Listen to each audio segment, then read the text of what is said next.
In today's video, I'm going to teach you how to cross out text on Discord.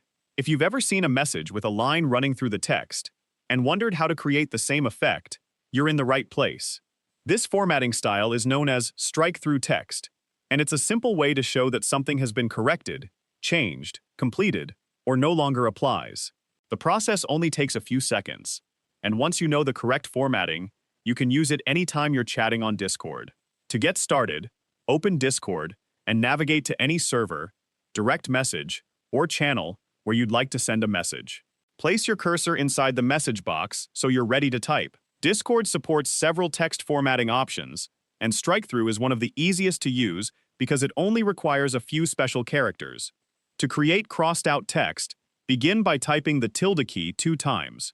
After typing the 2 tilde characters, enter the text that you want to appear with a line through it. When you've finished typing your message, type 2 more tilde characters immediately after the text. Once you send the message, Discord will automatically display the words with a strike-through effect. On a standard keyboard, you can usually find the tilde key directly below the escape key near the upper left corner.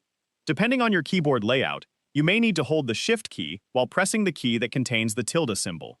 If you're using a different keyboard layout or a laptop, the key placement may vary slightly, but it is typically located in the same general area.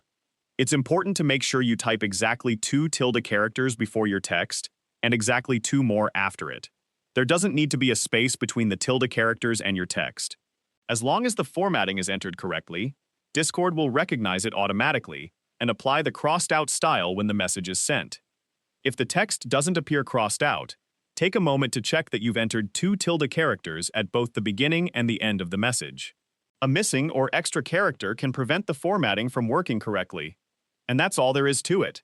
You now know how to cross out text on Discord using the built-in strike-through formatting. It's a quick and useful feature that can make your messages clearer and easier to understand when you want to indicate edits, completed tasks, or information that's no longer relevant. If you found this video helpful, let me know in the comments. Give it a like, subscribe to the channel,